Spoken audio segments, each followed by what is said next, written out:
नमस्कार, न्यूज़ 24 देख रहे हैं आप। मैं हूं आपके साथ डॉक्टर मीना शर्मा। राजस्थान के चुनावों के नामांकन की तारीख का बस आखिरी मोड़ आ गया है और कुछ सीट ऐसी है, बीजेपी और कांग्रेस जो दो प्रमुख दल हैं यहाँ पर, वो अभी भी अपने दावेदारों के नाम तय नहीं कर पा रहे हैं। कई सारे पेच फंसे हुए हैं। अलग-अलग क्षेत्रों में अलग-अलग विधानसभा सीट पर दोनों राजनीतिक दलों की अलग-अलग गणित इस वक्त काम कर रही है। लेकिन उस गणित में जो एक कहीं पहुंचने की जो बात है वो नहीं हो पा रही। आखिर क्या बात है कि जो सम है वो इक्वेशन जो है वो सॉल्व नहीं हो पा रही, जो प्रॉब्लम है मैथमेटिक्स की। तो इस गणित की जो प्रॉब्लम का समाधान कहाँ से निकलेगा आखिरकार? अगले 1 घंटे में आज हमारे खास मेहमानों के साथ हम इसी पर विस्तार से चर्चा करेंगे। कुछ अहम सीट जो हैं, उन पर क्या पेच फँसा हुआ है? डॉक्टर प्रदीप चतुर्वेदी, प्रवक्ता कांग्रेस के, अटल खंडेलवाल बीजेपी से, जगदीश शर्मा जी वरिष्ठ पत्रकार, राजीव तिवारी जी वरिष्ठ पत्रकार, महेश शर्मा जी वरिष्ठ पत्रकार। प्रदीप जी और अटल जी, आप दोनों से मेरा निवेदन है, आप प्लीज जब आपकी बारी हो तभी बोलें, दूसरा बोल रहा हो तो बीच में ना बोलें। ये मेरा विनम्र निवेदन है आपसे। आपके लिए भी अच्छा है, हमारे दर्शकों के लिए भी अच्छा है और हमारे लिए भी अच्छा है। तो जो काम सबके लिए अच्छा हो, वो सबको सहयोग देकर करना चाहिए। तो शुरुआत मैं राजीव तिवारी जी से करूँगी। आज राजनीतिक दलों की बजाय हम वरिष्ठ पत्रकारों के अनुभव से सर तिलक लगाया हुआ है आज आपने। तो सिविल लाइन में क्या पेच फँसा हुआ है सर? जयपुर की सीट जहां पर मुख्यमंत्री निवास से लेकर तमाम राज्यपाल भवन और तमाम मतलब पूरे राजस्थान का एक केंद्र बिंदु सिविल लाइन, क्या परेशानी है वहां पर? देखिए, परेशानी तो एक तो सर्वे है और दूसरा ये तो कांग्रेस का हो गया और बीजेपी का है कि वहां पर 3 से 4 दावेदार प्रमुख जो हैं वो बीजेपी के वहां से टिकट चाहते हैं। अरुण चतुर्वेदी चाहते हैं, राजपाल सिंह शेखावत चाहते हैं, लाहौटी जो है अशोक लाहौटी वो चाहते हैं। तो अब इनमें से किसको मनाया जाए? पहले ये था कि अरुण चतुर्वेदी जी को दौसा या किसी और सीट से कर देंगे, लेकिन दौसा से भी नाम घोषित हो गया।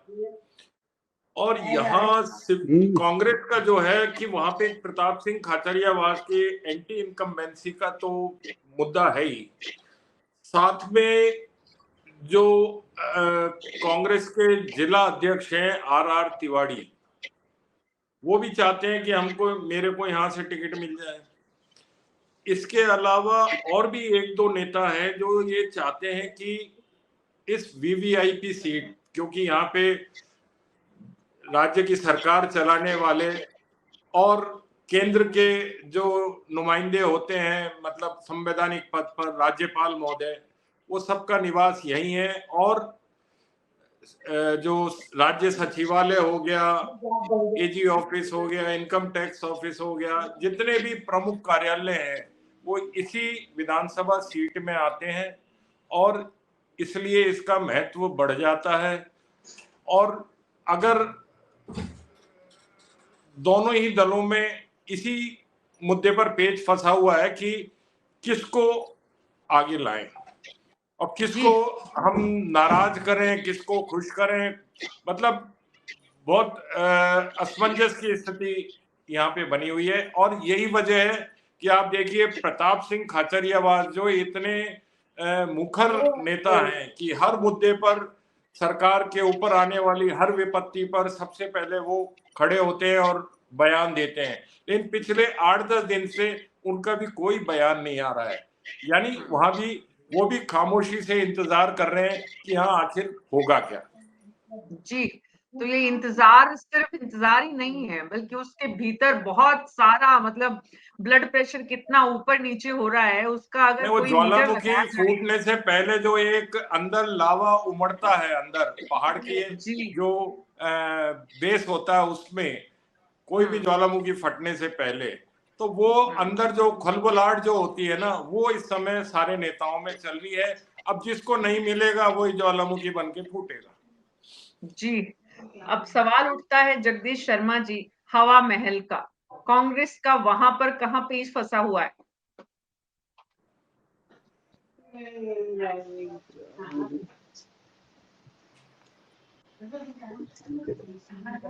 मीना जी, ये सीट जो चल रही है वहां से विधायक हैं महेश जोशी। महेश जोशी के बारे में आपने सबने सुना होगा कि वो एक झंझट के अशोक गहलोत का किए हुए एक झंझट की वजह से फंस गए। उनका उसका लेना देना कुछ नहीं था। उनका लेना देना इतना ही था कि अशोक गहलोत के वो खास नंबरदारों में थे और उस नंबरदारी को इतना ज्यादा कर गए वो कि वो आला कमान की निगाह में आ गए।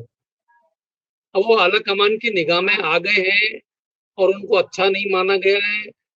आला कमान की बात के खिलाफ जाकर उन्होंने काम किया, इसलिए वो टिकट फंसा हुआ है। अब वहाँ वहाँ जो अभी राजीव जी बता रहे थे कि आर तिवारी जो शहर कांग्रेस के अध्यक्ष है, उनका नाम भी चल रहा है। एक हमारे मित्र जो है सुनील शर्मा जी, उनका नाम भी चल रहा है। तो इस तरीके से कई अच्छे अच्छे उम्मीदवारों का चल रहा है वहां पर नाम। और भारतीय जनता पार्टी कल ही अपना कैंडिडेट वहां पर घोषित कर चुकी है, तो इसलिए वो सीट जो है हो गई। और मुझे लगता है कि वहां पर जो है आरएलपी भी अपना कैंडिडेट लड़ाने जा रही है और आम आदमी पार्टी भी अपना कैंडिडेट लड़ाने जा रही है। इसलिए ये सीट और भी मजेदार होगी, इंटरेस्टिंग होगी देखने में। जी, दोनों राजनीतिक दलों की किसी न किसी सीट पर जो पेंच फंसा हुआ है, जिसकी वजह से अभी भी लगभग 20 से 25 सीट का जो झंझट है, उसमें महेश शर्मा जी आदर्श नगर, झोटवाड़ा, विद्याधर नगर, इनमें क्या परेशानी? तो हम सिर्फ जयपुर की बात कर रहे हैं। हाँ जी, ये जैसे झोटवाड़ा वाली जो बात है कि जिस तरह से झोटवाड़ा में जो टिकट जो चेंज किया राजपाल सिंह, जैसे भाजपा में जो जो बगावत चल रही थी, जो जिस तरह का मतलब वहां भाजपा में जो असंतोष वगैरह जो दिखाई दिया है, और उसी तरह से कांग्रेस में लालचंद कटारिया जी का जो वहां से लालचंद कटारिया जी ने जैसे कि मैं चुनाव नहीं लड़ूंगा, तो वहां वो जो एक जो पेज जो फंसा हुआ है, तो इसमें ये भी कहा जा सकता है कि कटारिया जी स्वयं ये चाह रहे हैं कि कहीं न कहीं उन्हें मतलब क्या कहते हैं पार्टी के कार्यकर्ता ही सपोर्ट करें और वही आगे उसी की अपने बारे में माहौल बनाने की कोशिश कर रहे हैं। जहां तक मैं समझ पा रहा हूँ इस मामले में कांग्रेस का सवाल है।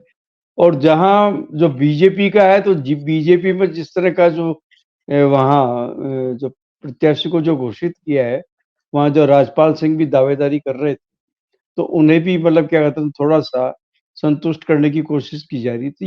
ये दोनों हॉट सीट ऐसी हैं जहां ये इस तरह की जिसमें दोनों पार्टियों का पेच फंसा हुआ है।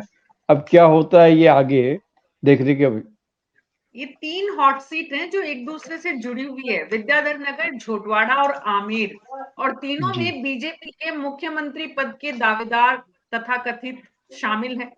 ऐसे में जगदीश शर्मा जी, ऐसे में डॉक्टर प्रदीप चतुर्वेदी, कांग्रेस पार्टी को वाकई में मुश्किल आ रही है मुख्यमंत्री पद के दावेदारों के सामने अपने नाम तय करने के लिए? नहीं मीना जी, ऐसा नहीं है। जहां तक कांग्रेस पार्टी की बात है, मैं आपसे कहना चाहता हूं कि 200 में से हमने अधिकतर जो सीटें हैं वो घोषित कर दी हैं, लेकिन 10% सीटें ऐसी हैं जो रणनीतिक स्तर पर तय की जाती हैं और उसमें विपक्षी दलों की भूमिका और उनका जो नीति होती है उनके प्रत्याशियों को देखकर भी इन सीटों पर मुझे लगता है कि चयन करने का एक पार्टी की रणनीति है। और उम्मीद है कि दोनों 16 सीटें जो बची हैं, जिस तरह से बची सीटों पे जो बात होनी है, उसमें रणनीति की तरफ ज्यादा लगता है कि अगर विपक्षी पार्टी अपने कैंडिडेट निकाल दे तो उसकी रणनीति के अनुसार करे, तो दोनों मुझे लगता है दलों की स्थिति यही है। और ये होता है इसलिए जो जो प्रत्याशी तय थे और जिसमें पार्टी ने अपने सर्वों के आधार पर जो प्राथमिकताएं तय की थी और जिन प्रत्याशी को चयन किया उनकी लिस्टें आ चुकी हैं। ये मुझे लगता है जो बची हुई सीटें हैं, इनमें रणनीतिक तौर पर अगर विपक्षी पार्टी अपना कोई अनाउंस कर दे तो शायद उसके बाद दूसरी पार्टी अनाउंस करे, इस तरह की एक रणनीति का हिस्सा हो सकता है, ये मेरा अनुमान है। इसलिए मैं आपसे कह सकता हूँ कि जहां तक इनकी बात है, मुख्यमंत्री का दावेदार है नहीं है, ये तो नहीं, नहीं, भविष्य की घट में है, कौन बनेगा। उसमें नहीं उलझना है। अभी तो सिर्फ इतना इम्पोर्टेंट है कि बीजेपी की लगभग पहली दूसरी लिस्ट में जो नाम आए और जो इम्पोर्टेंट विधानसभाएं हैं जहां से बीजेपी के मुख्यमंत्री पद के तथाकथित दावेदार सामने हैं, वहां पर कांग्रेस को अपने नाम तय करने में इतना अधिक समय क्यों लग रहा है? मुद्दा ये है।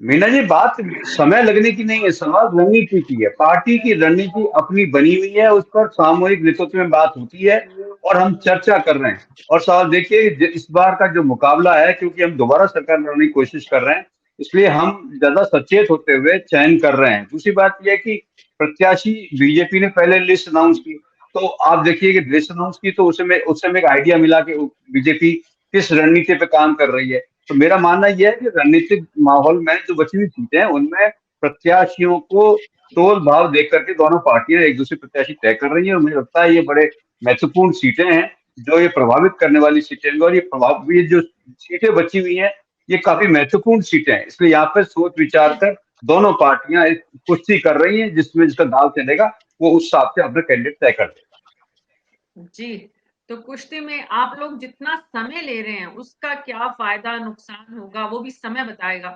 अटल खंडेलवाल जी, किसी खेल में समय नियत नहीं होता मीना जी। किसी खेल में समय नियत नहीं होता। जितना समय मिल सकता है, जितने के लिए हम एलिजिबल है, वो हम लेंगे और समय पर अपनी कोशिश कर देंगे।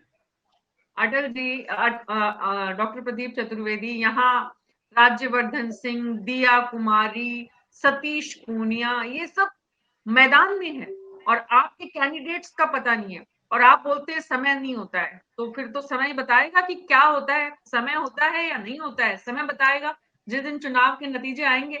अटल खंडेलवाल जी, आपकी क्या परेशानी है? जितनी अहम सीट है, चाहे वो सिविल लाइंस हो, चाहे वो आदर्श नगर हो, और वो भी ऐसे लोगों की सीट है जो आपके पार्टी के कद्दावर और मुख्यमंत्री वसुंधरा राजे के पूर्व में बड़े समर्थक, जिस तरह से बहुत बड़े, जिनको कहना चाहिए उनके सिपह सालार, तो इसलिए पेच फंसा हुआ है कि किसको देना है, या इसलिए फंसा हुआ है कि कैसे जीतना है? दोनों में फर्क है। मीना जी देखिए, लोकतंत्र है, लोकतंत्र के अंदर जीत भी एक स्ट्रेटेजी का हिस्सा होता है। वो तो आप भी समझते हैं कि भी ये बात है। जहां तक सिपह सालार और विचारधारा की बात है, तो हमारे, तो मैं पहले भी कह चुका। आप देखिए ना कि पहले ये लोग ही कह रहे थे सांसद उतार दिए, कमजोर है, विरोध है, ये आज इनकी स्थिति है कि उनके सामने कैंडिडेट इनके खड़े नहीं हुए जा रहे, क्योंकि इनको पता है वो सीटें हार रहेंगी। ये दिख भी रहा है। आप एक और बात देखिए ना कि अब तो गहलोत साहब को भी लगने लगा है कि हारेंगे, क्योंकि उनके ओएसडी का कमरा जलने लगा है, उसमें लाल डायरियां जल रही है।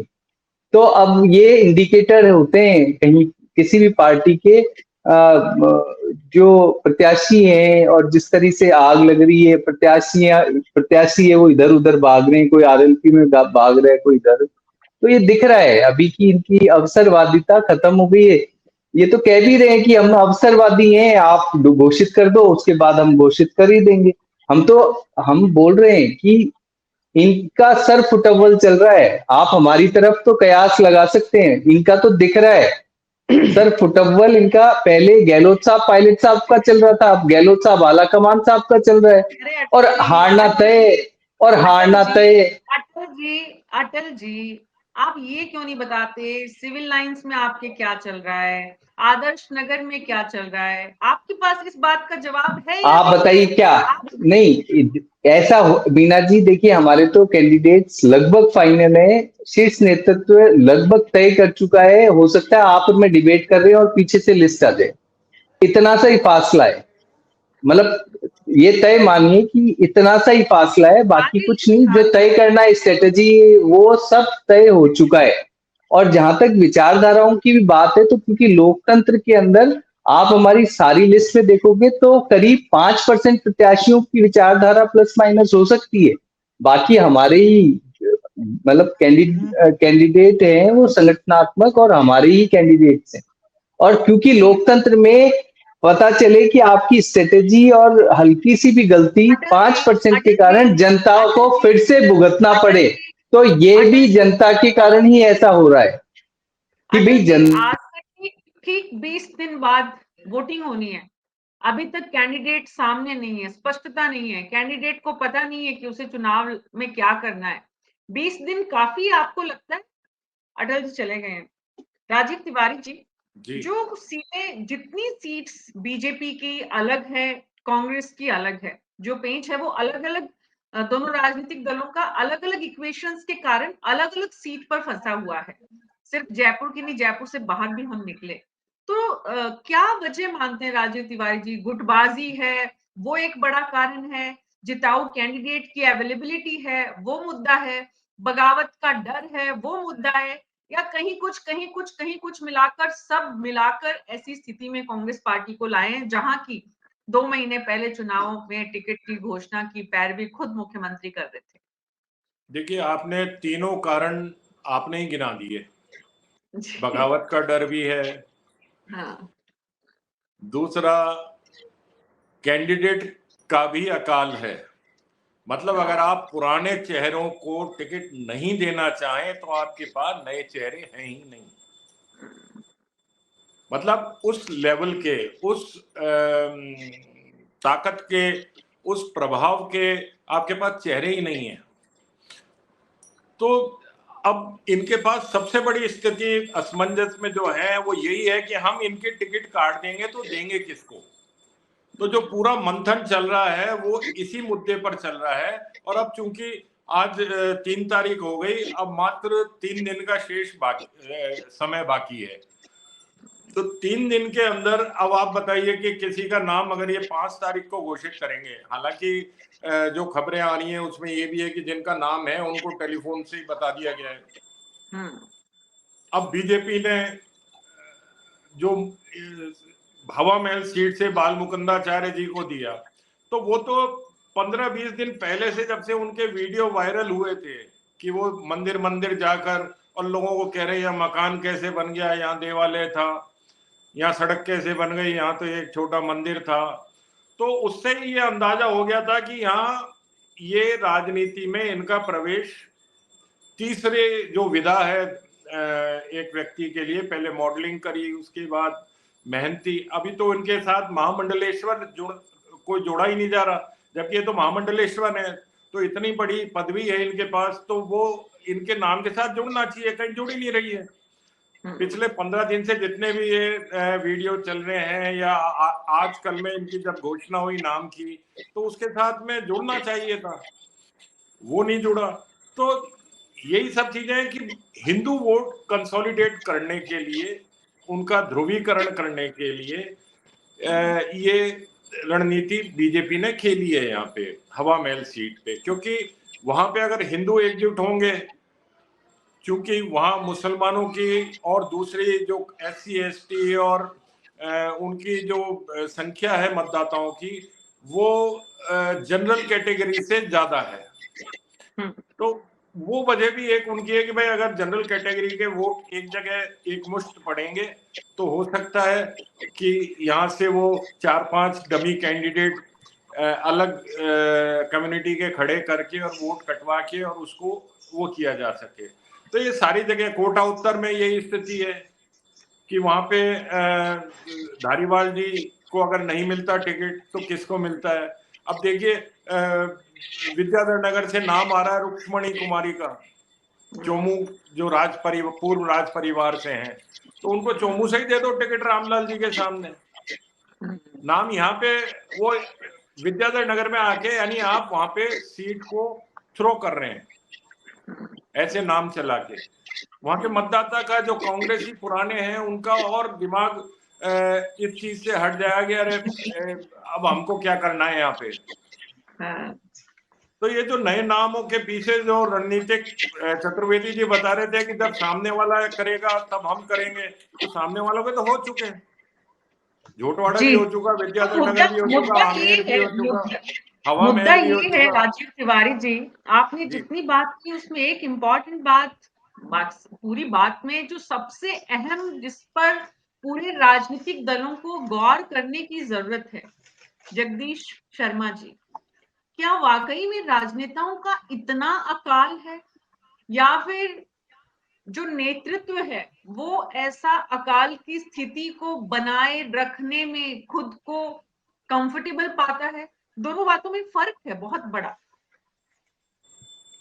देखो मीना जी, जैसा कि प्रदीप चतुर्वेदी जी के ऊपर थे, प्रदीप जी खुद ही जो है बहुत समझदार आदमी है, और खुद भी कैंडिडेट के एस्पायरेंट है।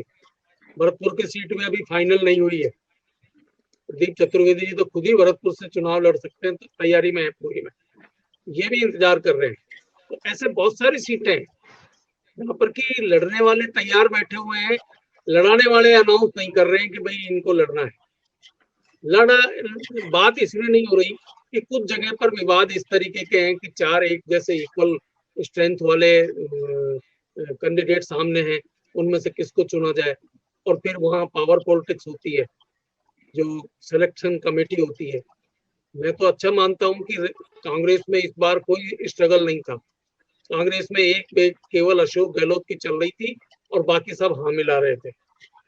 यहाँ तक कि उनके यहाँ पर ये भी सुनने में आया है, जो कि रिपोर्ट भी हुआ है, कि सोनिया गांधी और राहुल गांधी ने जो ऑब्जेक्शन उठाए उनके बारे में भी कुछ नहीं सुना गया, और टिकट हो गए थे जिनको भी वो देना चाहते थे। तो ऐसी सूरत में बड़ी मुश्किल होती है फैसला करना।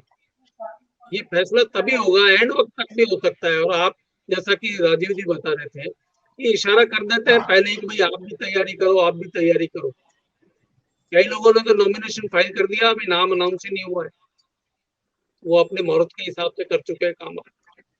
तो इस आशा के साथ होता है ये सारा काम, और अगर हो जाता है तो बहुत अच्छी बात है। तो अब जैसे ये चौमू वाला रुक्मणी सिंह का बता रहे हैं कि रुक्मणी सिंह तो चौमू की वो है राज ठिकाने की राजकुमारी कह दीजिए उनको, अपना इस राजस्थान में ये भाषा बोलते हैं, उनको राजकुमारी कह दीजिए भले ही। तो इस तरह के मामले अटके हैं, जहाँ किसी एक आदमी का इंटरेस्ट किसी दूसरी जगह पर है, किसी एक आदमी का इंटरेस्ट तीसरी जगह पर है। अब अलवर भरतपुर ये एरिया है, तो यहाँ पर जो टिकटों का फैसला है वो भंवर जितेंद्र सिंह के हाथ में है, कांग्रेस का। भंवर जितेंद्र सिंह फैसला करेंगे। मीटिंग में ये बात हो जाती है कि इस बारे में तो आगे क्या चर्चा करेंगे, तो भंवर जितेंद्र सिंह तय कर देंगे।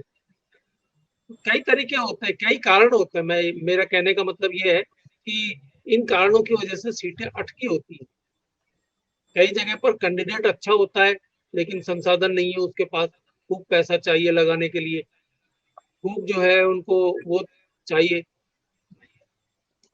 तो कुल मिलाकर इतने इंतजार के बाद भी कोई बहुत बड़ा मतलब बदलाव जैसा कुछ नहीं होने वाला है। सिर्फ समय निकाला जा रहा है महेश शर्मा जी, कि समय निकाल दो तो ताकि जो विरोध वाले हैं उनके पास कोई विकल्प नहीं रहे, और जिनको तैयारी करनी है उनको पहले से ही फोन कर दिए गए हैं। मुख्यमंत्री अशोक गहलोत की ये कार्यशैली है कि वो अपने लोगों को पूरी तरह से मतलब तैयार रखते हैं, और तैयार अगर है पहले से तो सिर्फ नाम सामने आना बाकी है। इधर क्योंकि बीजेपी में अभी ऐसी स्थिति में वसुंधरा जी है नहीं, लेकिन फिर भी वो अपनी कोशिश में अभी तक जुटी हुई है, इसीलिए आदर्श नगर की सीट जो है, और भी बहुत सारे ऐसे सीट हैं जहां पर वसुंधरा जी समर्थक, कल जो बड़ी मीटिंग ओम बिरला के साथ जिस तरह से हुई है, तो ये जो सारी बातें ये क्या बताती है महेश शर्मा जी की, मतलब एकदम आखिरी तक, आखिर समय तक चुनावी माहौल में एक सस्पेंस बना रहे, या फिर वाकई में इतनी मजबूरियां हैं राजनीति की? देखिए, दो चीजें हैं इसमें। एक तो ये है कि नेताओं के अपने प्रत्याशी होते हैं, उनको टिकट दिलाने की भी एक जिम्मेदारी आ जाती है, तो वहीं दाव पेच लग जाते हैं। तो ये जैसे आपने आदर्श नगर वाली जो बात बताई है, मुझे बहुत कुछ जो है उसमें वसुंधरा राजे जी के का भी हस्तक्षेप होता है, या प्रत्याशी का उनका कोई समर्थक हो या उनका प्रत्याशी का होगा, ये बातें चलती है। सवाल यह आता है कि ये जो चीज है कि बहुत सी सीटों पे बड़े लोगों को टेलीफोन से सूचित कर दिया जाता है कि इन वक्त पे हम इसका अनाउंसमेंट करेंगे, वो रणनीतिक तरीके से मतलब किया जाता है, जिससे मतलब क्या कहता है ना कि कहीं मतलब इस प्रत्याशी को हम कब कैसे मतलब मैदान में उतार सकते हैं, दूसरी पार्टी वाले जो है प्रत्याशी घोषित नहीं कर पाए, या कर पाए तो वो बिल्कुल ऐसा अचानक उनको करना पड़ता है, फिर घोषित करना पड़ता है। तो ये वाली, और दूसरा फिर व्यक्तित्व की लड़ाई भी होती है, नेताओं के वर्चस्व की भी लड़ाई होती है कि मेरा आदमी आना चाहिए। उसमें ये जैसे कांग्रेस और बीजेपी में जो जो एक नेतृत्व की या टिकट दिलवाने की जो होड़ होती है, वो एक बना हुआ रहता है, एक इनमें स्पर्धा बनी रहती है, एक तो ये कारण होता है। और एक पार्टी स्वयं ये देखती है कि स्ट्रेटेजी किस तरह से हम तय की जाए। आप ये देखेंगे कि आदर्श नगर वाली जो सीट है वो करीब करीब अल्पसंख्यकों की ओर उसका झुकाव हो गया है। इसको ध्यान में रखते हुए भी पार्टी सोच रही है, क्योंकि अल्पसंख्यकों के कांग्रेस के भी जो है प्रत्याशी जो हैं, उनको भी वहां पे मतलब क्या कहते हैं संघर्ष का सामना करना पड़ सकता है इस समय टिकट देने में। कांग्रेस को भी आदर्श नगर में शायद रफीक जी को अभी जो एमएलए हैं उनको मतलब क्या कहते हैं ना, उनको भी एक वहां जो है दूसरे मुस्लिम प्रत्याशी हैं, उनको मतलब क्या कहते हैं दें टिकट, नहीं तो वो भी एक बाकी तेवर नहीं, अपनाए हुए हैं। कांग्रेस का तो हो चुका है आदर्श नगर का ना, डॉक्टर जी, प्रदीप चतुर्वेदी तो ये उसी को ध्यान में रखते हुए कि कौन सा प्रत्याशी उचित होगा, तो ये कांग्रेस में, ये बीजेपी में इस चीज की भी स्टडी की जा रही है कि कौन सा ऐसा प्रभावशाली, परिणामी जी से भी कोई बहुत बड़ा प्रभावशाली व्यक्ति जो सीट निकाल के लेके आ सके, जिसकी पैठ मतलब अल्पसंख्यक समुदाय में भी हो और SC ST वर्ग में भी हो। उन चीजों को ये देख के कुछ तय करने की सोचा जा रहा है। और साथ ही उसमें वो ये बात जरूर है कि व्यक्तित्व की लड़ाई है ऊपर से, कि मेरा प्रतिद्वंदी होना चाहिए यहाँ पे चुनाव, इसको टिकट दिया जाए, मेरा पक्ष का व्यक्ति होना चाहिए। जी, तो एक तरफ तो सारे पक्ष जो हैं वो अपनी ताकत लगा रहे हैं, और वहीं दूसरी तरफ जो सबसे ताकतवर हैं उनके सामने जो कैंडिडेट खड़े किए जा रहे हैं। डॉक्टर प्रदीप चतुर्वेदी, मुख्यमंत्री अशोक गहलोत के सामने जो कैंडिडेट है महेंद्र सिंह राठौड़, क्या पाते हैं आप, कैसी स्थिति में महसूस करते हैं उनको, बीजेपी के कैंडिडेट को?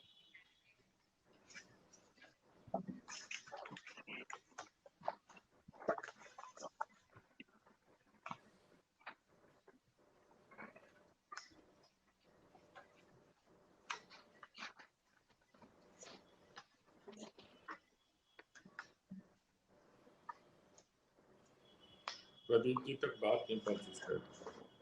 प्रदीप जी तक बात तो पहुंच गई, प्रदीप जी का कुछ टेक्निकल इश्यू है। जी प्रदीप जी बोलें। मेरी आवाज आ रही है आपको? हाँ जी बोलिए।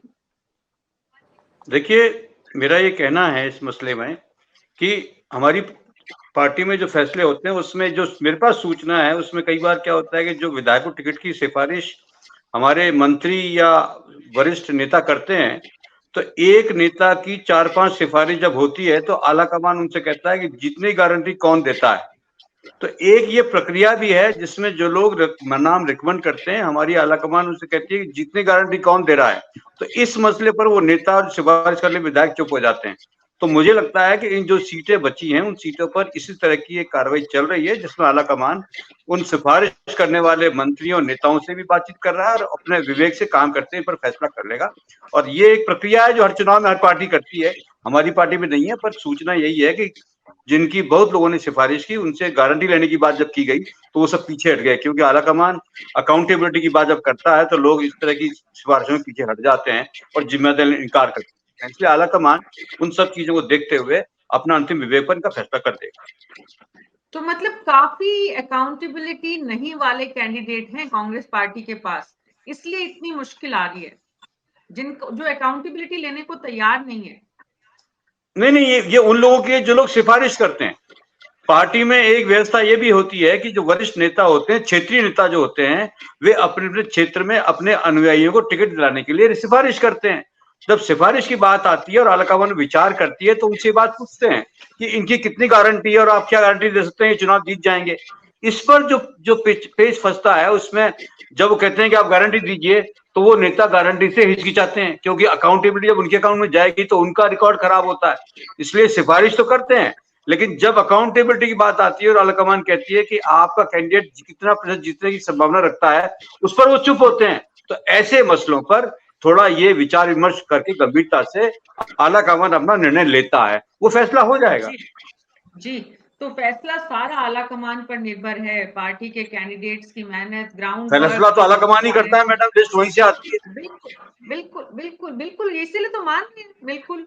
तो क्या आलाकमान अपना फैसला लेने में वाकई में इस राजस्थान के चुनाव में जो कैंडिडेट सामने आए हैं उसमें कांग्रेस के आला कमान की मोहर दिखती है क्या? ये सवाल मैं राजीव तिवारी जी के पास पूछूंगी, लेकिन उससे पहले अटल खंडेलवाल जी, कहा जा रहा है कि आपका जो मुख्यमंत्री अशोक गहलोत की कॉन्स्टिट्यूएंसी सरदारपुरा में वो जो कैंडिडेट आप लेकर आए हैं, मुश्किल है जमानत जब्त हो जाएगी कह रहे हैं, ऐसी चर्चा है। मैं यही बोल रहा हूँ कि ऐसी चर्चाएं बहुत बार पहले भी हुई हैं।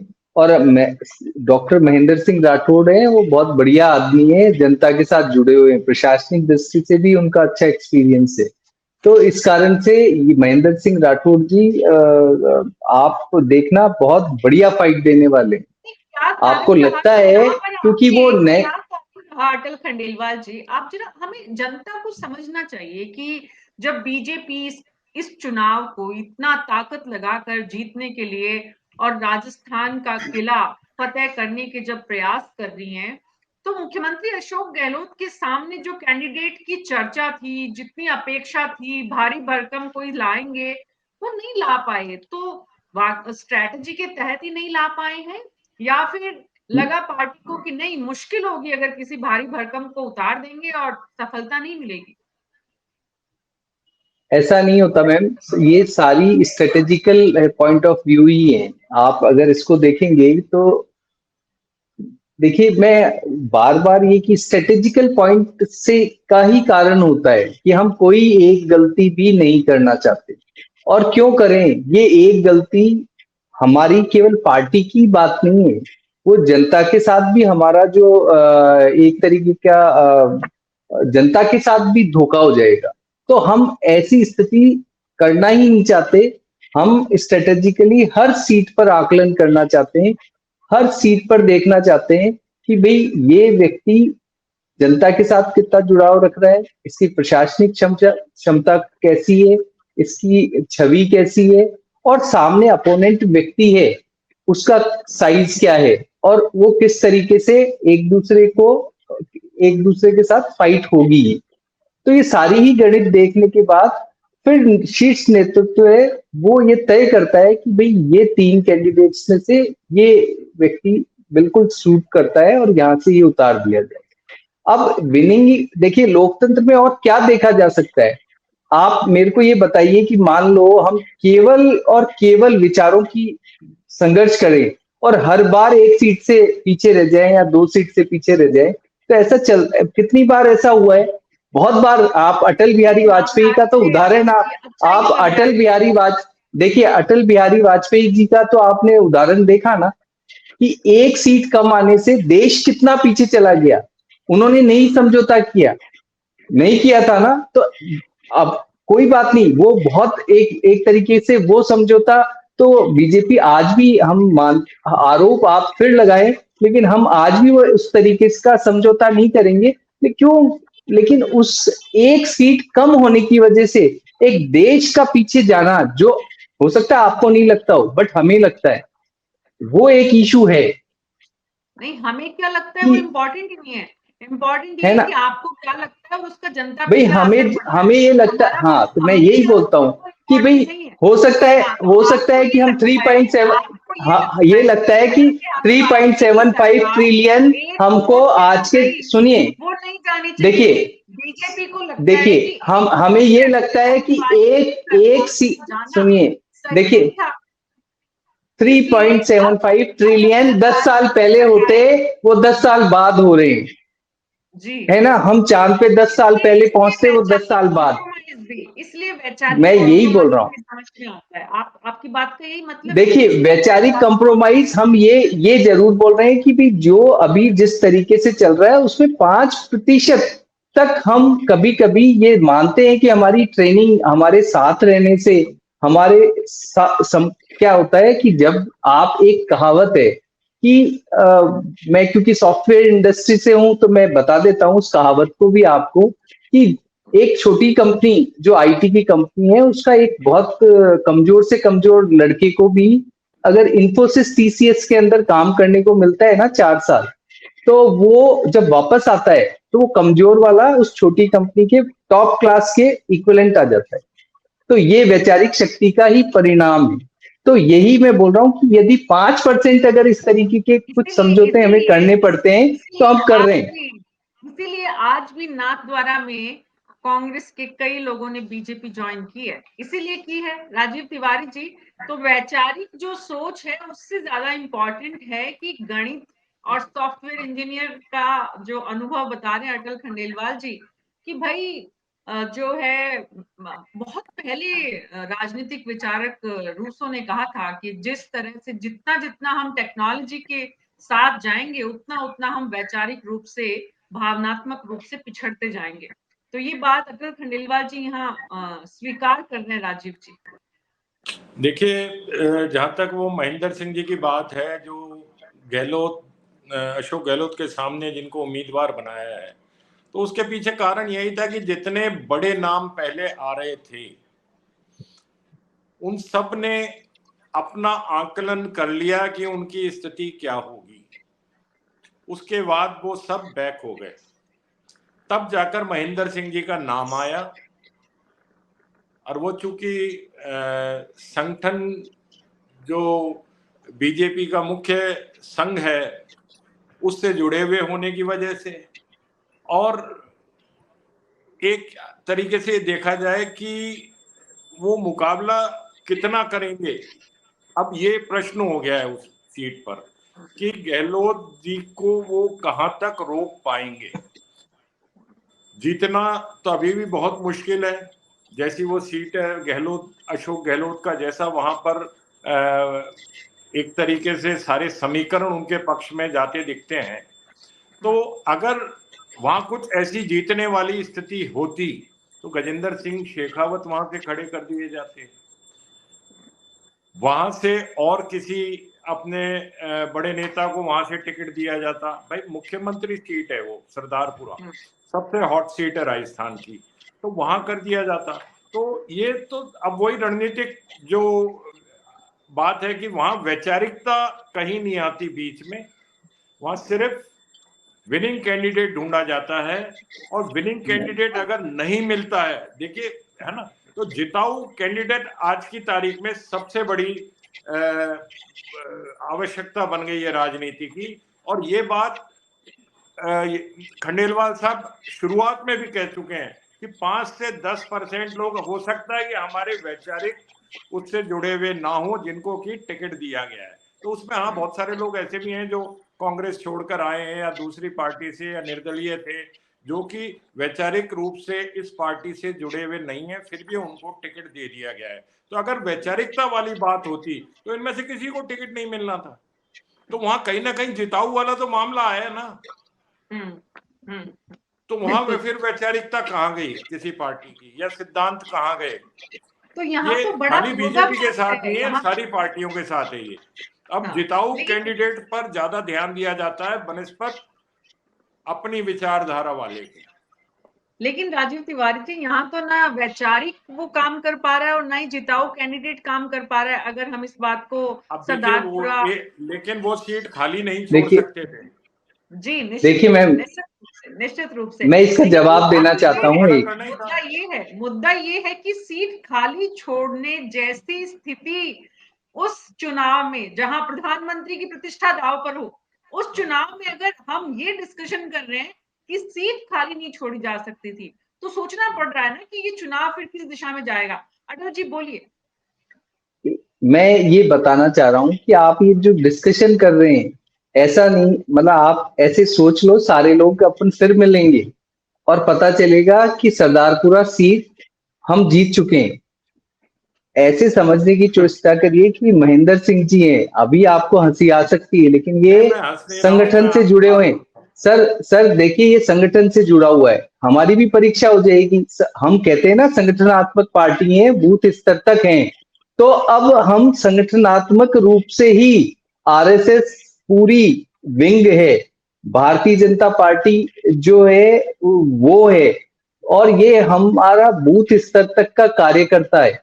वो सारे के सारे इस प्रक्रिया में लगेंगे कि डॉक्टर महेंद्र सिंह जी जीते। वो तो हर चुनाव में हर सीट पे ये किया जाता है, जीतने के लिए। देखिए बहुत सारी सीटें ऐसी हैं जहां स्ट्रेटेजिकली हम और आप भी देखते हैं। देखिए साहब, ऐसा है, अगर वहां अगर वहां सपोज करिए हमने 9 पहली बार सांसद उतारे थे, आप याद करिए फर्स्ट हमारी लिस्ट में, तो हमारी चर्चाएं क्या थी, और उसमें बहुत से सांसद, आपने ही कहा था कि बहुत से सांसद लड़ना नहीं चाहते हैं और वो लड़ रहे हैं। तो हमारी पार्टी में ये डिसिप्लिनरी एक्शन है, जो शीर्ष नेतृत्व तय कर देता है उसको लड़ना पड़ता है। तो ये कोई बात नहीं हुई, अगर किसी को बोल दिया जाता तो मैं जानता हूं इनसाइड कि वो उसको लड़ना ही पड़ता।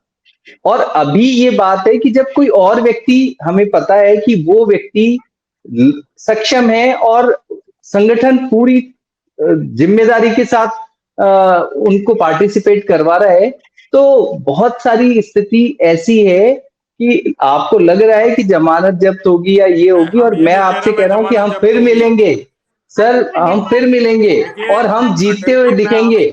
मैं यहाँ, लेकिन आप तो नहीं कह रहे, लेकिन मैं यहाँ कह रहा हूं कि हम जीतेंगे वो सीट, और अच्छे आप देखना।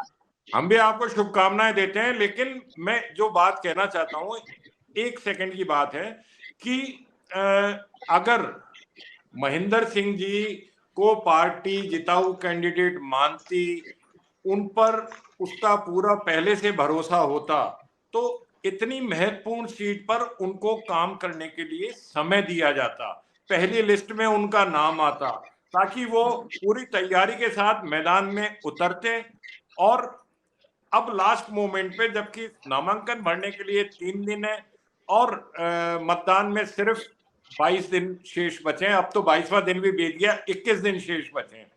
तो आप ये देखिए कि कैसे वो वहां पर इतने जो पिछले कई बार के 4-5 बार के विधायक जो हैं और मुख्यमंत्री 3 बार रह चुके हैं, उनका मुकाबला करने के लिए, जिला उनका है, उनका गृह जिला है, और सबसे बड़ी बात है, और वहां उनको उनके खिलाफ लड़ने के लिए उनको समय तो दो। आप ये थोड़ी कोई बहुत बड़ा कोई रिंग बना हुआ है, उसके अंदर कोई हैवी वेट चैंपियन है, उसके खिलाफ आप किसी सामान्य से बॉक्सर को अगर उतार देंगे तो फिर क्या होगा? तो उसको लड़ने के लिए, प्रैक्टिस के लिए समय तो दो उसकी, कि उसका मुकाबला कर सके। अटल खंडेलवाल जी ने आज यहाँ, और बहुत कम लोग होते हैं जो इतना खुलकर स्वीकार करते हैं, लेकिन राजीव जी, उन्होंने इस बात को स्वीकार किया है कि पूरा संघ लगेगा उनको जिताने के लिए, क्योंकि वो वैचारिक रूप से है। बहरहाल जगदीश जी कुछ बोल रहे हैं। हाँ जगदीश जी। मैं ये जोधपुर वाली सरदारपुरा सीट के बारे में ही बोलना चाहता हूँ। मैंने इसको 2-3 दफे कवर किया है इलेक्शन के दौरान। जी। ऐसा नहीं है कि अशोक गहलोत को हराया नहीं जा सकता। उनकी पिछली वाली जो फाइट थी उसमें देख लीजिए कितने वोटों से जीते थे वो, कुछ हजार वोटों से किनारे पर आकर जीते। तो कोई अच्छा कैंडिडेट अगर मैदान में आता है तो अशोक गहलोत जी को भी सियासी टक्कर दी जा सकती है। और वो सियासी टक्कर यहाँ पर आरएसएस ने, बीजेपी ने नहीं, आरएसएस ने जिम्मेदारी ली है।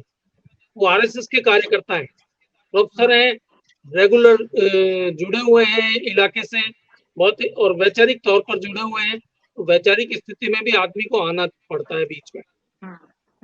बिल्कुल। तो इसमें पहले से उनके नाम की चर्चा थी, फिर दूसरा ये है कि वहां पर जो जातिगत समीकरण है, उन जातिगत समीकरणों में महेंद्र प्रताप सिंह जो है वो इम्पोर्टेंट फैक्टर के तरीके से उभरेंगे, देखिए आप, क्योंकि वहां के राजपूतों को तो कभी किसी ने कंसिडरेशन में किया ही नहीं, वहां के ब्राह्मणों को किसी ने कंसिडरेशन में नहीं किया। ये जब वोट बैंक कंसोलिडेट हो गया मान, तो अशोक जी के लिए टक्कर अच्छी हो सकती है। मैं ये नहीं कह रहा कि उनको हराया जा सकता है या नहीं हराया जा सकता, बहुत अच्छी टक्कर में रहेंगे और ये उलटफेर भी हो सकता है। महेश शर्मा जी, आपको भी लगता है उलटफेर कर सकती है बीजेपी? इतनी अगर यहाँ उलटफेर हो गया तब तो स्टेट में उलटफेर करना बीजेपी के लिए मुश्किल नहीं है। मैं यही कह सकता हूँ, राजनीति में चमत्कार भी होता है। इंदिरा गांधी भी चुनाव हार चुकी और भैरों सिंह शेखावत भी चुनाव हार चुके, और वसुंधरा राजे भी चुनाव हार चुकी है।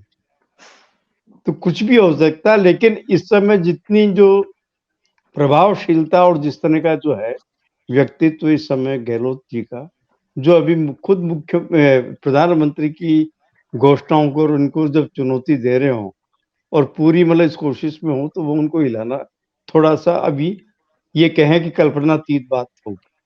लेकिन हाँ, ये है कि अगर जो वैचारिक रूप से जो इन्होंने जो बात कही है कि अगर संघ निष्ठा की प्रति जो है, उसमें अगर संघ ने तय कर लिया तो ये मान के चलिए कुछ नतीजे स्पर्धात्मक या टकराव की स्थिति में लाने की कोशिश की जा सकती है। अगर पिछले चुनाव में जब गहलोत जी जो जीते थे, वो परिस्थितियां दूसरी थी। इस बार उनकी परिस्थितियां ज्यादा फेवरेबल है। तो और दूसरा, और जो उनको जो समर्थन जो जिस वर्ग विशेष के लोग बाग जो देंगे, उसका भी एक मतलब क्या कहते हैं अहमियत रहती है, और वो भी मतलब क्या कहते हैं प्ले कर सकता है। अब ये देखना कि स्ट्रेटेजी पार्टी कैसे बनाती है, मुद्दे क्या बनते हैं, किस रूप में बनते हैं, और ये जो जिस तरह की जो दाव पेच जो चल रहे हैं, चाहे वो ईडी की कार्रवाई हो या और कुछ हो, इसमें कोई नया शगुफा हो जाए तो बात अलग है, क्योंकि असंभव कुछ भी नहीं। किसी को है कि कोई मतलब कोई व्यक्तित्व ऐसा बन गया तो उसको कोई हरा नहीं सकता। प्रधानमंत्री से लेकर के यहाँ एक अच्छे खासे मुख्यमंत्री भी हारे हैं चुनाव, जिसमें ऐसा सामान्य एक परिषद नगर जो सभापति राधेश्याम शर्मा जी ने भैरव सिंह शेखावत जी को गंगानगर सीट से हरा दिया था। तो ये नहीं है बात ये है कि उस तरह का माहौल कैसा बनता है। आपने स्ट्रेटेजी क्या तय की, तो आप उस समय मतलब क्या था ना, किस रूप में किस वर्ग को, जैसे आप इन्होंने हवाला दिया है कि मतलब जगदीश जी ने कि वहां पे एक राजपूत कम्युनिटी है, या अगर जाति का समीकरण चले, ब्राह्मणों को नहीं दिया, जाति का समीकरण कोई चला तो वो क्या प्ले करेगा, उस दौरान की क्या स्थितियां बनेगी, क्या और कोई देश में और कोई दूसरा बाउंडर नहीं मचेगा, तो उस बाउंडर का भी असर आ जाएगा उस क्षेत्र में। तो ये सारी स्ट्रेटेजी, हम ये नहीं कह सकते कि लोकतंत्र में किसी की गारंटी हो, पट्टा ही लिखा हो। ये बात है, जिस व्यक्ति ने ज्यादा काम किया, जनता से जो जुड़ा हुआ है और जिसकी छवि है, वो निश्चित रूप से रहा है। लेकिन बेहतर छवि होने के बाद में भी कभी कभी परिणाम उलट जाते हैं, वो चौंकाने वाले होते हैं। बिल्कुल बिल्कुल। और डॉक्टर प्रदीप चतुर्वेदी, सरदारपुरा की सीट हो, टोंक की सीट हो, या फिर कुछ और कोटा की बात करें, हवा महल की बात करें, सिविल लाइंस की बात करें, नाथद्वारा की बात करें, ये जो बड़ी सीट है, नाथद्वारा में अभी अभी कांग्रेस के काफी लोग जो हैं वो बीजेपी में शामिल हुए हैं। तो मतलब अभी भी बीजेपी पूरी ताकत से जुटी हुई है आपके लोगों को अपनी विचारधारा में शामिल करने में। तो आपको और मुश्किल आएगी जो बाकी बची हुई सीट है उनके नाम घोषणा करने में। मीना जी, देखिए, लोकतंत्र का यही मजा है। अगर आप देखें तो लोकतंत्र में जितने बड़े नेता थे वो सब धराशायी हुए। 1977 में कांग्रेस की सरकार चुनाव हारी और 1980 में वापस सत्ता में आ गई। आप समझते हैं कि धारा बदल सकती है। इसे लोकतंत्र का सम्मान हम करते हैं। लोकतंत्र में जो कुछ भी चीजें उपलब्ध हैं उसका सामना सब पार्टी करना होता है, और लोकतंत्र में चुनाव होता है। इसी का मजा इसी में आता है कि हर नेता की एक परीक्षा होती है, वो चाहे बड़ा हो चाहे छोटा हो, और बड़े का स्टेक बड़ा होता है। मैं आपसे कहना चाहता हूँ, जहां तक बात इनकी हो रही है, मैं आपसे फिर कहता हूँ एक बात की, जैसे अटल बिहारी वाजपेयी नेता थे, एक वोट से सरकार की संदर्भ हुआ। आप देखिए, इतना बड़ा व्यक्तित्व जिसका मैं समझता हूँ पूरे देश में सब राजनीतिक दल और व्यक्तित्व सम्मान करते हैं। आज हमको इस बात जो घटना याद है कि एक अच्छा व्यक्ति जिसने कहा था कि मैं हाथ नहीं लगाऊंगा ऐसी सरकार जो होगी उसको। तो सवाल इस बात का है कि अगर प्राथमिकता है और लोकतंत्र है और लोग लोकतंत्र में अपनी बात रखते हैं, लेकिन उनकी छवि होना आवश्यक है। अगर उनकी छवि सकारात्मक है, साफ सुथरी है, तो उनका प्रभाव होता है। और मेरा मानना यही है कि 5 साल के चुनाव में चाहे नेता बड़ा हो चाहे छोटा, लोकतंत्र सबके लिए बराबर है। और इसी व्यवस्था को देखते हुए चाहे आप इन 5 सालों में तो 20-20 विधायकों को, 50-50 विधायकों को, बल्कि उससे भी ज्यादा पूरी सरकार को रखना पड़ा है बंद कमरे में। तो एक वोट और एक सांसद की बात तो छोड़िए, तो कितना परिदृश्य मीना जी 10 साल में मीना जी खरोच पक का व्यापार शुरू हो गया राजनीति में। इससे पहले नहीं हुआ कभी, इन 10 सालों में शुरू हुआ है। और जिस तरह का बना उस तरह से सरकार को बचाने के लिए जो कुछ भी जो मुख्यमंत्री कर सकता है वो कर रहा है।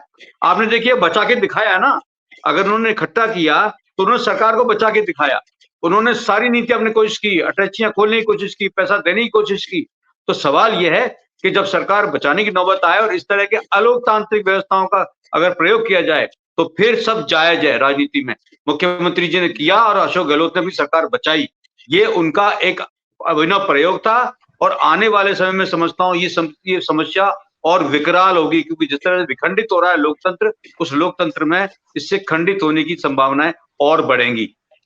तो डॉक्टर प्रदीप चतुर्वेदी, ये जो डेमोक्रेसी की चिंता है आपकी, इसे कम करने के लिए आपकी आखिरी लिस्ट कितनी जल्दी आ रही है? आ जाएगी, आप निश्चित रहिए, 1-2 दिन में आ जाएगी।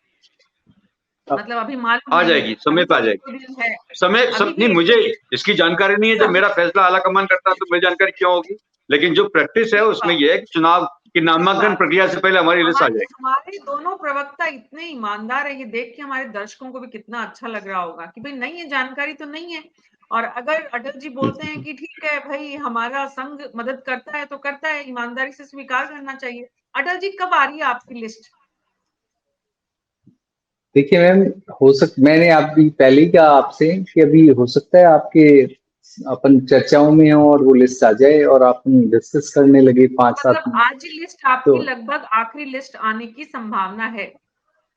बहुत सारी संभावनाएं कभी भी आ सकती है। बिल्कुल 6 तारीख तो लास्ट डेट है ही, तो निश्चित रूप से अब समय है कहाँ, तो आने ही वाली है डॉक्टर लिस्ट। प्रदीप चतुर्वेदी से ज्यादा अलग नहीं है। नहीं, देखिए, अच्छा, जहां तक बात है महेश शर्मा जी साहब हैं, तो महेश शर्मा जी साहब कह रहे थे कि एक वर्ग विशेष को वहाँ समर्थन मिलता है। तो मैं यही बोल रहा हूँ कि भी वो बड़ी चतुराई से, जादूगरी से हमास जैसी संस्था को वो बेचारे हमास के रूप में देखने लगते हैं कि उनके साथ अन्याय हो रहा है, इस तरीके का हमारे गहलोत साहब सपोर्ट कर देते हैं। कभी वो खालिस्तानियों का सपोर्ट कर देते हैं। तो उनकी बहुत सारी जादूगरी है और बहुत सारे फेवर्स हैं, और इस सारे जादूगरी और फेवर्स से इनको बचाने, इनको, यहाँ बिल्कुल बिल्कुल हम तो मानते हैं कि वो जादूगर उस तरीके का जो कि टिकाऊ नहीं है। वो टिकाऊ जादूगरी का मतलब टिकाऊ होता है क्या? आपको जादूगर कितनी देर तक किसी चीज को रखता है? वो टिकाऊ नहीं। हम कहते हैं जनता से कि उनको समझो क्यों उन्हें जादूगर कहा जाता है। वो टिकाऊ नहीं है, उनकी कोई योजना टिकाऊ नहीं है, और जनता को समझना पड़ेगा कि ये 15 साल से टिके हुए हैं। देखिए, और ये 15 साल से टिके हुए हैं मुख्यमंत्री। वो आपके कारण नहीं टिके हुए हैं, वो इस कारण से टिके हुए हैं कि उन्होंने आप ही की पार्टी में जादूगरी दिखा दी। हमारे उसका कोई मीनिंग नहीं है। आपकी पार्टी वाले ही इस जादूगरी से इस बार पीछा छुड़ाने की सोच रहे हैं। आप तय मानना ही, जनता तो चाह ही रही है आपके यहाँ से ये पीछा छूटने वाला टाइम आ चुका है। आप अब की बार फ्री हैं, और ये बात उनको भी लग रहा है। उनकी नेतागिरी तो डंकापति भी मानते हैं आप लोग विषय से अटल जी, उनकी नेतागिरी तो डंकापति भी मानते हैं और सम्मान करते हैं। बिल्कुल, जब भी मलिंगा साहब है उनकी स्पिन वो नहीं खेल पा रहे। अभी देखना क्या क्या, अभी मलिंगा साहब को तो सेटल करो, वो जाओ तो सही, वो देखो तो सही वो क्या कर रहे हैं। 2 फॉर्म भरने की नौबत आ गई है। नोट्स मिलाते रहते हैं, वो सॉफ्टवेयर से जुड़े हुए हैं, तो वो एक मतलब क्या बोलते हैं, शीट जो है ना, चेक बैलेंस करते रहते हैं साथ साथ, किसने क्या बोला, फिर वो उसका जवाब भी तैयार करते हैं। अच्छी बात है। अटल जी, राजीव तिवारी जी, पूरे प्रदेश की हम जो सीट देख रहे हैं, हमने जयपुर की चर्चा की, कोटा की अगर हम बात करें, उदयपुर में जिस तरह से केंद्रीय जो राष्ट्रीय प्रवक्ता है उनको लाया गया है, उनके सामने की अगर हम बात करें, तो पूरी जो बीजेपी की परेशानी अब कहाँ है? पूरी जो आखिरी लिस्ट आनी है उससे पहले पूरे प्रदेश के परिदृश्य में। देखिए, परेशानी कोटा उत्तर में भी है, पूरे प्रदेश में अगर देखा जाए तो विरोध को कम से कम करने के लिए ये सीटें होल्ड पे रखी गई हैं कि हम ऐसे समय पे ये नाम घोषित करें कि जो विरोधी हैं वो किसी पार्टी में भी जाएं तो वहां पर वो सफल ना हो पाए टिकट लेने के लिए, या वो निर्दलीय भी भरना चाहें तो वो अपने लिए इतना समर्थन नहीं जुटा सकें। तो ये दोनों पार्टियों में जो सीटों का ये जो लेकिन अभी होल्ड पे रख। लेकिन ये विकल्प तो सबके पास खुला हुआ है ना, उसके बाद भी, नॉमिनेशन के बाद भी, कि ठीक है आपने हमें जितना करना था कर लिया, अब वोट देने के लिए जनता जाएगी, और जो आम आदमी पार्टी और आरएलपी से जिस तरह के कैंडिडेट पैरेलल खड़े किए जाएंगे, वो विकल्प तो है। तो पार्टियों को, अपने राजनीतिक दलों को अपने कैंडिडेट को समय देना ज्यादा अच्छा नहीं है? समय देना बहुत अच्छा है, ज्यादा अच्छा है, लेकिन अब स्थितियां ऐसी आ गई हैं कि बहुत सारी क्वालिफिकेशन कैंडिडेट की इस तरीके की देखी जाने लगी हैं कि वो किस तरीके से, अगर कम समय भी मिले तो उसमें वो किस तरीके से बैटिंग करके ज्यादा से ज्यादा रन जुटा सके, या कम से कम ओवर में घातक गेंदबाजी करके ज्यादा से ज्यादा विकेट ले सके। तो ये तो क्वालिफिकेशन बीजेपी विरोध को कम करने के लिए अपनी आखिरी लिस्ट नहीं ला पा रही है। जगदीश बीजेपी शर्मा भी जी, नहीं ला पा रही, कांग्रेस भी नहीं ला पा रही है, दोनों के साथ यही दिक्कत है। कांग्रेस में भी परेशानी टिकट के डिस्ट्रीब्यूशन के बाद विरोध का है, या फिर उससे पहले ही एक नाम का तय नहीं हो पाना है? भाई नाम तो सबके तय हैं, लेकिन विरोध की वजह से ही ये स्थिति उत्पन्न हो रही है कि विरोध जो होगा वो कम समय में, अगर बड़ा विरोध हो गया, क्योंकि समय अब बहुत कम है, और उस विरोध को शांत करने के लिए क्या स्ट्रेटेजी अपनाई जाएगी, क्या रणनीति होगी कि कम से कम लोगों का विरोध, मतदाताओं का विरोध या पार्टी के वर्कर्स का विरोध कम से कम झेलना पड़े, या उनको जगदीश इतना। शर्मा जी, नाम नहीं है, लेकिन विरोध की चिंता के चलते अभी जी बोलिए। मैं ये कह रहा था, अभी राजीव जी कह रहे थे कि मतदाताओं का विरोध, अगर मतदाताओं का विरोध खड़ा हो गया तो फिर तो कैंडिडेट बनना ही बेकार है, फिर तो कोई मुद्दा ही नहीं रह गया। लेकिन अगर वहाँ कई सारे क्लेमेंट हैं और उन क्लेमेंटों के बीच में, और इक्वल स्टेटस के हैं वो, मान लीजिए, तो उनके बीच में फैसला करना, वहाँ जिताऊ कौन ज्यादा है, क्या सिचुएशंस होंगी, क्या धरातल पर इक्वेशंस बन रही हैं। देखिए बहुत सारे कंसिडरेशंस होते हैं, आदमी की खुद की पर्सनैलिटी क्या है, केस स्टडी है, ये जो सर्वे वगैरह कराते हैं ये इसीलिए तो पार्टियां करवाती हैं, ताकि उसके बारे में ओपिनियन क्या है पब्लिक की ये पता लगा सकें, जिताऊ है या नहीं ये पता लगा सकें। लेकिन कांग्रेस पार्टी ने कई सर्वे करा लिए हैं, कई सर्वे हो जाने की वजह से ओपिनियन कई जगह पर डिफरेंट भी आ रही है। किसी सीट पर एक सर्वे में एक कैंडिडेट है, दूसरे सर्वे में दूसरे को टॉप माना गया है। तो ऐसी सूरत में फैसला आला कमान या सीईसी जो भी करती है बहुत सोच समझ के करती है। कई जगह स्ट्रेटेजिकल तरीके से, जिसमें कि कास्ट इक्वेशन सबसे ज्यादा महत्वपूर्ण होते हैं, वहाँ ये ध्यान रखा जाता है कि अगर इन्होंने राजपूत कैंडिडेट उतारा या ब्राह्मण उतारा या वणिक उतारा, तो हमको कौन सा कैंडिडेट देना चाहिए, तो कम से कम एक वर्ग तो उनके साथ चला है। ये इस तरह की सिचुएशंस होती है, तब ये प्रॉब्लम होती है। तो इसलिए उसके बाद भी बहुत सारी सीट ऐसी है जहां पर कैंडिडेट सामने वाली पार्टी के आगे है, लेकिन आप तय नहीं कर पा रहे हैं। बीजेपी और कांग्रेस दोनों की अलग अलग सीट पर इस तरह की स्थिति और इस तरह की इक्वेशन बनी हुई है, और दोनों के कारण भी अलग अलग है। एक तरफ विरोध है, एक तरफ आंतरिक गुटबाजी है, एक तरफ अपने व्यक्ति को सीट दिलवाने की रार है, और वो भी दोनों तरफ एक ही जैसी है। और इसीलिए अभी भी नामांकन के आखिरी मोड़ पर आने के बाद भी जो बहुत सारी सीट है उन पर पेच फंसा हुआ है। जनता सिर्फ इंतजार कर रही है, उनसे ज्यादा दावेदार इंतजार कर रहे हैं। बड़े बड़े कैबिनेट मंत्रियों की इस वक्त सांसें जो है वो अटकी पड़ी है, और थोड़ा सा इंतजार है। अटल जी का कहना है बीजेपी की लिस्ट लगभग आज आना तय है। डॉक्टर प्रदीप चतुर्वेदी कह रहे हैं कि और 1-2 दिन इंतजार करना पड़ सकता है। मुख्यमंत्री कल दौरों पर फिर निकल रहे हैं, 3 जगह नामांकन जो होने वाले हैं उनमें वो शामिल होने वाले हैं, अलग अलग शहरों में अलग अलग उनके मजबूत जो कैंडिडेट्स हैं उनके साथ, अजमेर से लेकर नाथद्वारा तक। तो आप सब इस चर्चा में शामिल हुए उसके लिए बहुत बहुत शुक्रिया। कुल मिलाकर आप सबसे बात करने के बाद जो बात निकल कर सामने आ रही है वो यही है कि राजनीति में, राजनीतिक दलों में उम्मीदवारों का लगभग अकाल है। राजनेता तैयार नहीं कर पा रहे राजनीतिक दल, और उसके भी बड़े कारण हैं। बड़े लीडर, बड़े नेता, अच्छे और जो कद्दावर नेता तैयार होते हुए देखना भी नहीं चाहते हैं, और इसलिए हमारे प्रदेश की ऐसी स्थिति है कि जिताऊ कैंडिडेट्स का दोनों प्रमुख राजनीतिक दलों में अकाल है। तो बाकी छोटे दलों को तो हम क्या चर्चा करें। राजनीति में आने वाले युवाओं को इस बात पर जरूर गौर करना चाहिए, सोचना चाहिए कि कैसे वो अपनी जगह इसमें बनाए। बहरहाल कल शाम 6 बजे फिर मिलेंगे, तब तक के लिए नमस्कार।